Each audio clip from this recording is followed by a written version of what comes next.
বন্ধুরা, আজকে কিছুটা বাইরে থেকে অর্ডার দিলাম, জিনিস ডেলিভারি দিয়ে গেল এই মাত্র।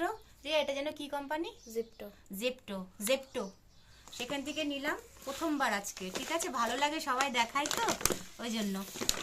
বাসমতি চাল 5 কিলো, এটা এই যে ফরচুন নিয়েছি, জানি না কেমন হবে। এই যে এক ট্রে ডিম নিয়েছি, 30টা আছে, আজকে প্রথমবার নিলাম না। এই যে ধনে পাতা নিয়েছি, এই যে কারি পাতা নিলাম, একটু ছোলাই টোলাই দেওয়া হবে।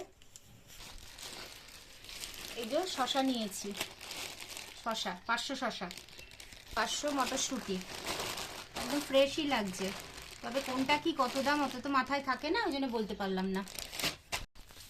1 কিলো পেঁয়াজ, 1 কিলো পেঁয়াজ, 500 টমেটো, না 1 কিলো টমেটো, সরি। এই যে আলুর দম খাবো, ছোট ছোট আলু 1 কিলো নিয়েছি। প্রথমে 500 অর্ডার দিয়েছিলাম, ভাবলাম কটুকুনি হবে, মটরশুঁটি নেওয়া হয়েছে। এই যে 1 কিলো নিয়েছি, একটু কারি পাতা টাতা দিয়ে করব। এই যে 250 বিট অর্ডার দিয়েছিলাম।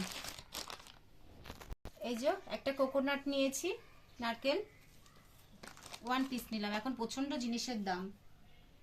এই যে জেকে একটা হিং নিয়েছি, জেকেটা ভালো কোম্পানি, ওই জন্য জেকেরই নিলাম। এভারেস্টও ছিল, জেকেটাই বেটার ফিল করি। আমুল লাইট 200 গ্রাম, 250টা পেলাম না, 500টা ছিল, একটু বেশি হয়ে যাবে, রাখা নষ্ট হয়ে যাবে, ওই জন্য 200টাই নিলাম। 500 ছোলা নিলাম। এই যে ফরচুন সাদা তেল, এই যে ফরচুনের সর্ষের তেল একটা, এই যে ফরচুনের একটা ছোলার ডালের প্যাকেট 1 কিলো। এই কটা জিনিসের অর্ডার দিয়েছিলাম, এই কটা দিয়ে গেল, পরে কটা অর্ডার দেওয়া হয়েছে এখনো আসেনি। সকালের, মানে মনে হচ্ছে সকালে ধনেপাতাটা নেওয়া হয়েছে আর কি। এই কটা দিলাম, আবার যখন আনবো শেয়ার করব। ভালো লাগলে ভিডিওটা লাইক শেয়ার করবেন।